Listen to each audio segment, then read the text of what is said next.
Well, the process that we must undertake in the next 24 months, obviously, as I said in the statement, that will set up special teams. It is common knowledge that part of the problem we're having in the Department of Home Affairs is the human resource capacity, which Treasury is dealing with. That's why last year they gave us 266 million rand to hire 700 extra workers for Home Affairs. But that's not where we need to be. So we will keep on trying to increase the human capacity in order to deal with these problems. The second question is about the Refugee and the Immigration Act. You said the new act.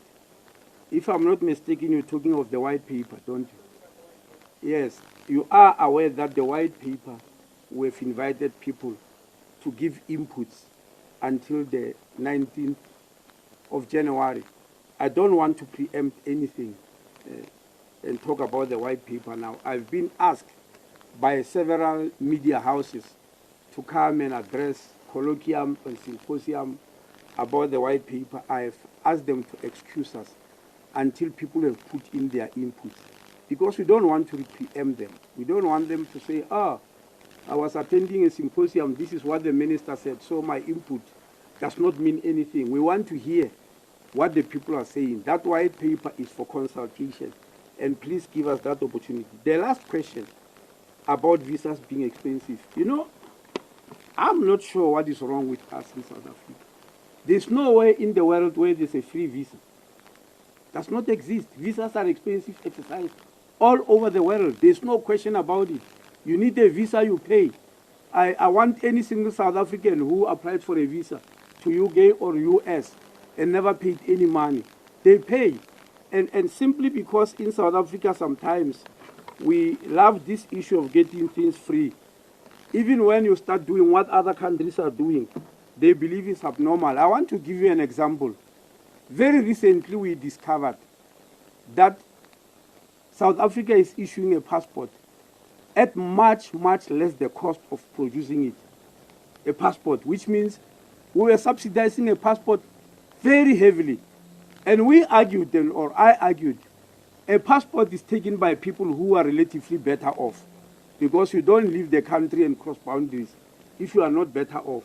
Why are we subsidizing the passport like this? An ID is taken by everybody, even the unemployed, but it doesn't enjoy the same amount of subsidy. So we hired a service provider to benchmark with other destinations around the world. And that benchmark showed that our passport is the cheapest. We are virtually giving it free. And we decided to change.